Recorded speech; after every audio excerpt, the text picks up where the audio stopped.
YouTube, back with the Duramax build. Today is the big day. We got the tools we were finally waiting on. I went and bought this new torque wrench. I don't know how it'll be, but Sears, by the way, is got really good deals because they're going out of business if you have one near you. But this is the angle torque gauge that I needed to get everything done.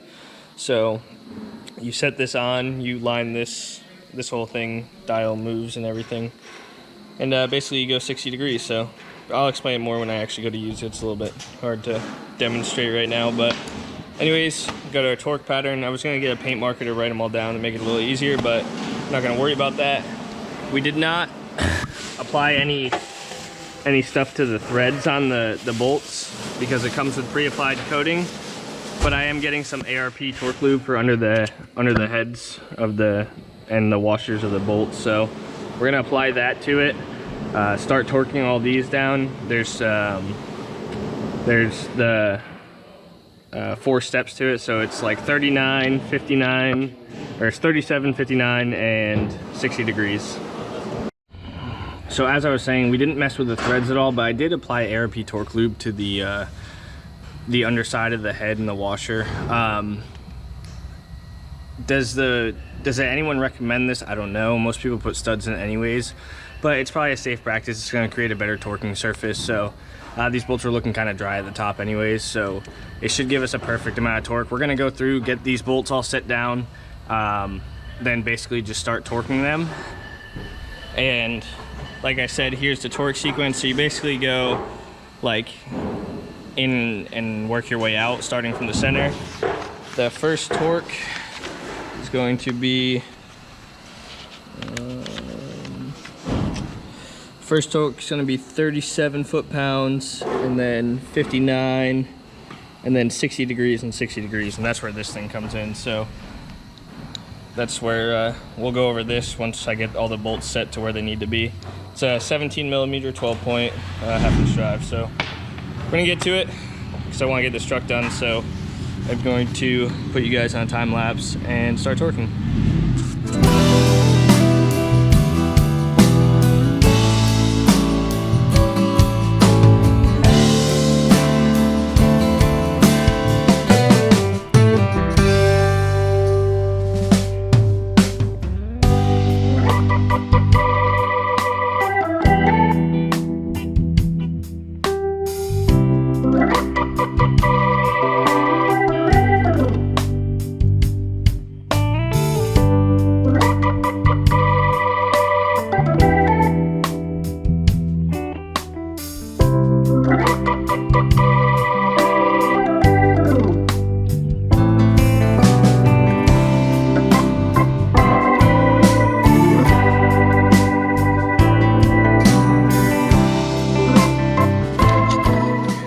Alrighty guys, so now the fun part of torquing these heads. So the next 2 steps are 60 degrees. So basically what you're gonna do is you're gonna get your socket and everything on a breaker bar attached.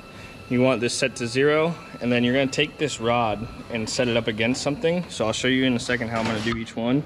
But basically once you have everything set up to where it's not gonna move, you'll apply pressure until this dial moves to 60 degrees. And it's basically how this works. So I'll get it set up and show you guys how I'm doing it.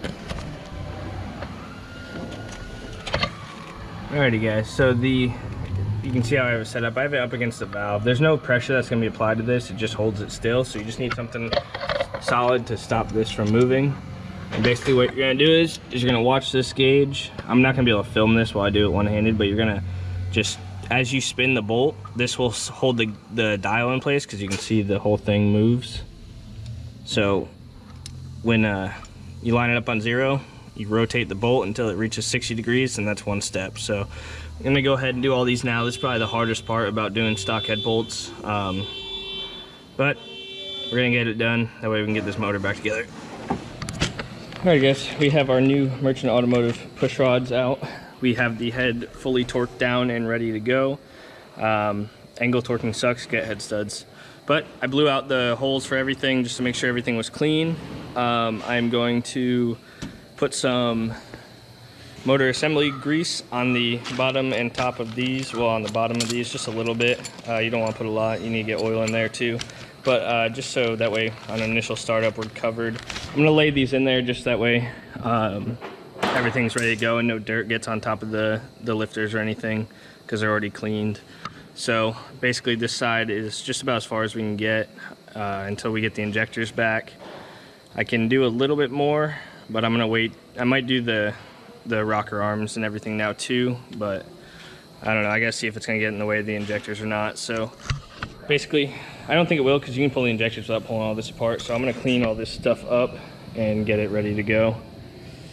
But we're gonna install these. So like I said, just a small coat on the bottom and get these set in there. So at least these are in. There's gonna be no more dirt getting into the, I have everything covered, but no more dust getting into the lifters or everything. Blew it out, it's all ready to go. Alrighty, so all the push rods are put in. I put assembly lube on the top and all the valve bridges are on, and they all have a coat of assembly lube on to go on. I cleaned up the rocker bridge arm, whatever you want to call it, and we're gonna throw it on real quick. Alright guys, so with the Duramax and the way the firewall is, and a lot of people say pull the cab, do head gaskets. A lot of people say do that to do this motor and stuff. I'm gonna show you a little trick that actually someone told me on one of my videos way long ago, because the last bolt in the way back is pretty hard to get in with the firewall. You can see the open hole down there. So what you actually want to do is take this piece of wood. So I already started, but you want to unbolt the transmission cross member right here, the 2 bolts on the bottom. And take a piece of wood,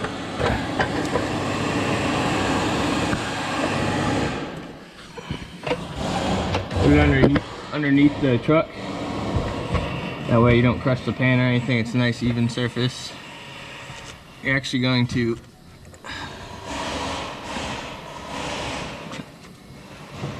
maybe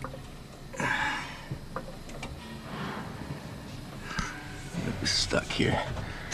Oh, nothing. You're gonna jack the transmission up a little bit. Oh, and not make a mess. But basically you're gonna jack the transmission up, push the motor forward, that way you can get that last bolt in, and it should be fairly easy. So I apologize, my camera died, but we did, that bolt dropped right in after I told you gotta jack the trans up and get this back away from the firewall a little bit. And we got this whole head torqued down, ready to go. So we're actually gonna install the push rods, valve bridges, and then the rocker arm assembly on this, and probably call it a day. I do have to go to work, so it'll basically look like this side when we're done. Kind of have everything,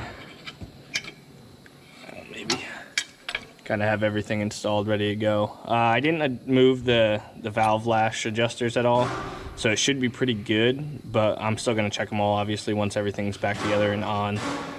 But as far as it goes, everything's bolted down, ready to go. We have our assembly lube on everything. So basically this side looking like this side, and that'll be it for today. Alrighty guys, I totally forgot to close out the last video. Probably not gonna pile this all into one video. So where we left off, as you saw, was putting the heads on. And I just want to say thank you guys for watching. We're gonna leave it there, and we're rolling into a new video now, so stay tuned. They'll be uploaded close together about getting the heads put back together and everything. So that's gonna do it guys. I'm out for the day. I'll catch you later.